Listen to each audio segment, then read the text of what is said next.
redemptor mwake.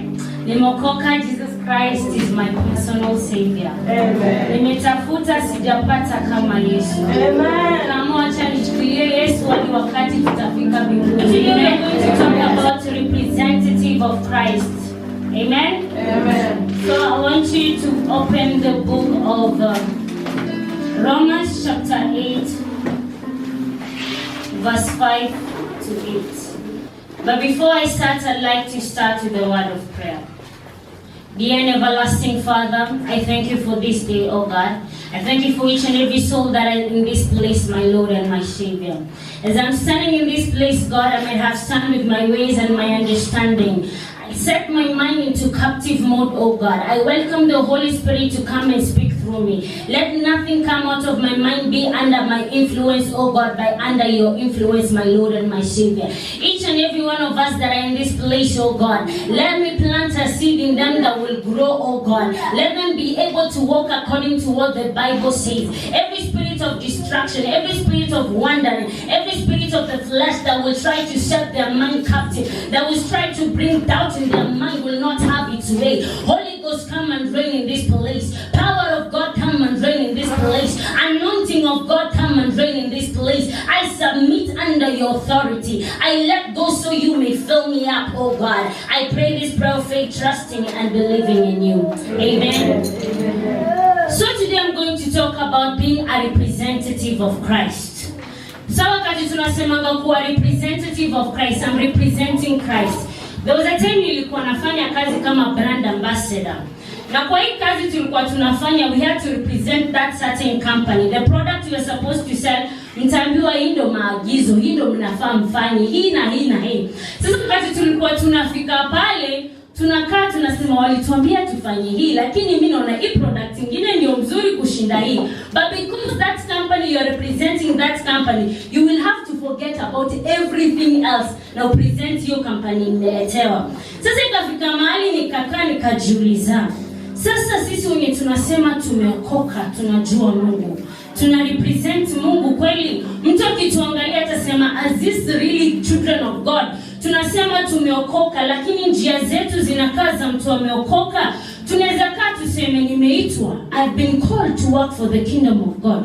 But tukitoka pale nje, are you always representing the kingdom of God? That's when I came to a realization of being a representative of Christ. The first thing you have to believe, hii kila mtu anajua, wakati uliombea wokovu, John 3:16, for God so loved the world that he gave his only begotten son. Whosoever believes in him shall not perish. Kila mtu anaamini. Ukifika hata Waislamu wanaamini, wanasema tunaamini kuna Yesu. That's the first thing you have to believe, you have to confess. But what does it take to represent Christ? Hiyo ndio kwanza, believe and confess. But that's not enough. It is not enough, because there's some decision that we have to make. And that's when we are going to read the book of Romans chapter 8 verse 5 to 8. This is what the Bible says. For those who live according to the flesh set their minds on the things of the flesh. But those who live according to the Spirit, the things of the Spirit. For to be carnally minded is death, but to be spiritual minded is life and peace.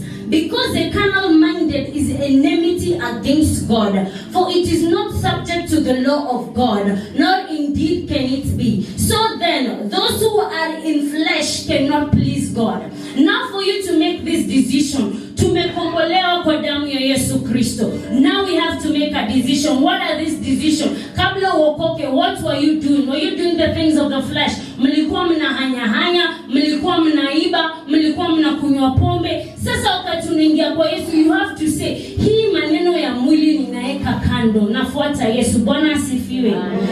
Sisemi hapa, nobody is perfect. Actually sema, we cannot say we have not sinned. Hata ukika hapo kuje kanisa Monday to Friday, you still have sinned before God. That's why we pray repentance, repentance, repentance. But tutakila siku tutaambia Mungu, God, have mercy on me. Mungu nimeteleza pale. Tena turudie hiyo kinyesi ambayo tumetoka kukombolewa. Why do we have to tell God, forgive me, and then later we go back?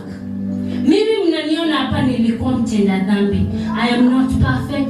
I was a sinner, a big sinner. Mnaona wale watu wanatenda dhambi hadi watu wanasema huyu akikufa alikufa ule akachomeka. I was one of them. Nilikuwa natenda dhambi hadi nakaa inafika wakati naambia Mungu, unajua Mungu, natoka hapa mali naenda kutenda dhambi, nisaidie nisikufe kabla sijakujua. That's who I was. But God was not pleased. Ilifika wakati aliniita akaniambia, Redemptor, I'm not pleased with your lifestyle. I'm not a God of fornication. I'm not God of homosexuality. I'm not God of lesbianism. Watu wanakaa, I'm not a God of adulterers. But are we doing that? Are we doing that in the house of God? Biblia inasema the judgment of God will start in the house of God. Si wale wako ndani, ni wale wako nje, ni wale wako hapa ndani. Nyinyi ndio mtaanziwa judgment pale. Nyinyi wenye mnasema tumekombolewa na damu ya Yesu Kristo. Nyinyi ndio mtakuwa pale front line na mnasema mimi ndio nilikuwa najua Mungu, mimi nilifanya hii. And that's why God will say, depart from me, all you workers of iniquity, because I do not know you. Tunakaa hivi tunanung'unika. Do you know that's a sin before the eyes of God? Bwana sifiwe. So inafika mahali una make your decision. I'm not telling you it's easy. It's not easy. You will lose a lot of things. Utapoteza marafiki, utakaa. But let me tell you, choosing Jesus over anything, it's much worth it. Bwana asifiwe. Let's open in the book of Galatians. The book of Galatians, chapter 5, verse 19. When you're there, please say amen. Galatians chapter 5, verse 19 to 21. Who is there? You can read for us. Now the works of the flesh are manifest, which are these: adultery, fornication, uncleanness, lasciviousness, idolatry, witchcraft, hatred, variance, emulations, wrath, strife, seditions, heresies, envies, murder, drunkenness, railings, and such like of them, which I tell you before, as I have also told you in this time past, that they which do such things shall not inherit the kingdom of God. What are you practicing? Do you think you will inherit the kingdom of God? King Solomon was one of the wisest men in the Bible. But when you read the Bible, this man did not make it. In the last time, the last period of his life, hakuweza kutoka kwa idolatry. Alipenda wanawake sana, wanawake wakamweka, akaanza kuabudu mungu mwingine. King Solomon, the Solomon of the Bible. Wewe unakaa hapo unasema mimi namtumikia Mungu. Mimi ni Bwana asifiwe, amen. Mimi nahubiri injili. But who do you think you are? If King Solomon, one of the wisest men, did not make it, will you inherit the kingdom of God? Tunadhanianga tunasema tutalala tutaamka. But the Bible says tomorrow is not promised for anyone. Tomorrow is not promised. Unaweza lala kesho ukose kuamka. Unaweza toka nje kesho ukose kuiona. But are we practicing this? That's why we have to make a decision. If you're representing Christ, you have to say, no, enough is enough. I'm not going back to what God delivered me. I'm not going back to this sin that I used to do. I've decided it's Jesus and nobody else. Bwana asifiwe. Wangapi hapa wameamua, yani siku asia kufanyia mwanadamu atia kujificha. Even maluko peke yako unaona hii ni dhambi na nikujia. Lakini because I have the fear of God, no, I'm representing Christ. Everywhere I go, I have to look like Jesus because I'm a representative of Christ. Bwana asifiwe. We say the first thing you have to believe and confess. The second thing you have to make a decision. And now the third thing you have to live. Live what the Bible says. Bwana asifiwe. Tunajua Bwana Yesu amesema atarudi. Tumemngoja arudi. Watu wanasema huyu Yesu wenyu mnasemanga arudi. But umekaa hapo, hebu jiulize, labda umekuwa pamoja wenye wanasema Yesu arudi. Jiulize kama kweli angerudi bila wakati nilikuwa natenda dhambi ningekombolewa. Tunakanga tunasema huyu Yesu amechelewa, lakini sisi wenye tumeokoka tunafaa tusema bora hivyo hajarudi sasa hivi. Kwa manake angerudi ile wakati nilikuwa natenda dhambi, singekuwa nimesimama hapa, ningekuwa nachomeka motoni. We think these things are joke, but they are not joke. There is a heaven and there is hell, and the Bible says the hell keeps expanding itself. Inazidi kupanuka kwa maana watu wamekuwa watenda dhambi zaidi. Sasa unapata kanisani, these things are taken as normal. Mtu anatoka anafanya mambo yake, anakuja anaruka anampigia Yesu. Na anako kanisani unashanga, this thing has been taken as normal. This thing is not normal. This thing is a sin. Na utatoroka, utasimama before the kings of kings. Hautatoroka. Hiyo dhambi yako itakupeleka wapi? Tukae tujiulize, mimi nilikuwa mtenda dhambi. Nilikaa nikajiuliza, nimefanya yote, what have I benefit? Niko pale pale, inakanga unazunguka miaka nenda miaka rudi. You're doing the same thing. Sexual immorality. Hatred. Yaani hadi ukibarikiwa fedha uko tu pale. Unataka tu Mungu akubariki kifedha, unataka Mungu akubariki kimali. Lakini mjue hii yote hamtatoroka. You have to live it.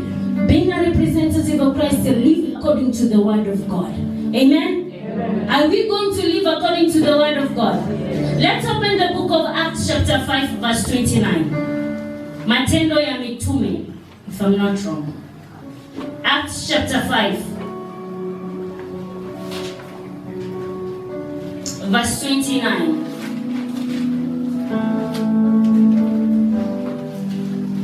This is what the Bible says. But Peter and the other apostle answered and said, we ought to obey God rather than men. Hapa ni wakati walikuwa wanaambiwa wacheni kuhubiri injili. Wanaambiwa kina Peter, msihubiri injili. Wakakaa wakasema, we are not obeying men, we are obeying God.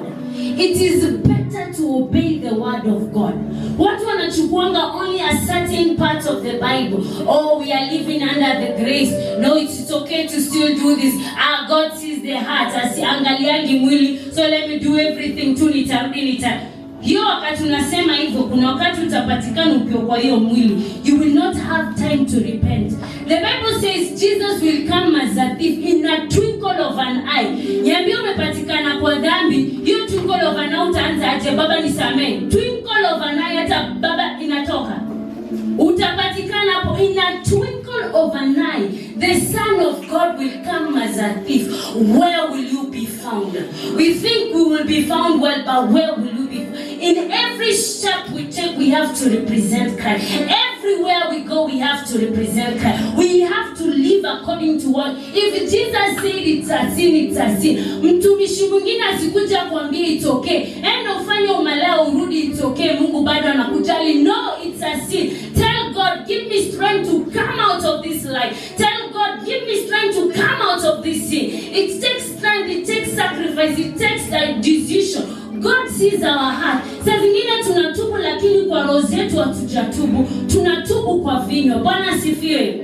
We need to repent in our heart. We have to represent Jesus. First thing, believe and confess. Second thing, we have to make a decision. That thing we have to live it. And now the fourth thing, we have to multiply in the kingdom of God. Bwana asifiwe. Hatukuomba hapa tukuje tu tukae alafu tuende mbinguni. Amen. We have to do something. As for me, nilisema, now God that you have delivered me from this thing, I'm not going alone. I have to tag my friend. Wale tulikuwa tunafanya hii mambo, lazima niwashike mkono, niwaambie kuna Yesu. Waamini wasiamini, I have to tag them. Amen. Now that you're a representative of Christ, you have to bring the soul. You are a representative of Christ. Start asking yourself, mimi ni mnywaji pombe, labda wewe ni mtenda dhambi, there is no condemnation. But if you seek for the mercies of God, He will forgive you. But if you make that decision, uambie Mungu, hii dhambi nimefanya miaka nenda miaka rudi. Nimeamua ni wewe, nimeamua kuishi kama wewe. Na vile nimekombolewa, nitaita wengine wakomboe. Nitaita wale watenda dhambi, nitaita wale wa malaya wote, nitaita wale wavuta bangi wote, niwaambie kuna Yesu. I'm not ashamed of the gospel. Nikitoka pale nje, nitawaambia kuna Yesu. Amen. So we should be representative of Christ, a radical of Christ. We say enough is enough. Kwa maana tukikaa tunaangalia tunasema si ule mchungaji analalanga na washirika sasa siko sawa. Tukae tuseme si praise and worship anafanyanga hii na hii iko sawa. No, kuna mtu anafaa asimame, fill in the gap. Useme haiko sawa. One person has to live right. One person has to stand and say, no, we have to live right. But are you, wewe ni mgani? Wewe ni unasema wale wanafanya hata mimi wacha nifanye. Ama wale ni wale kusema mimi nimeamua. Sifuati ya mwanadamu, nafuata the word of God. Amen? Now we have to live and we have to multiply. Praise God. That's enough for today. May God really bless you.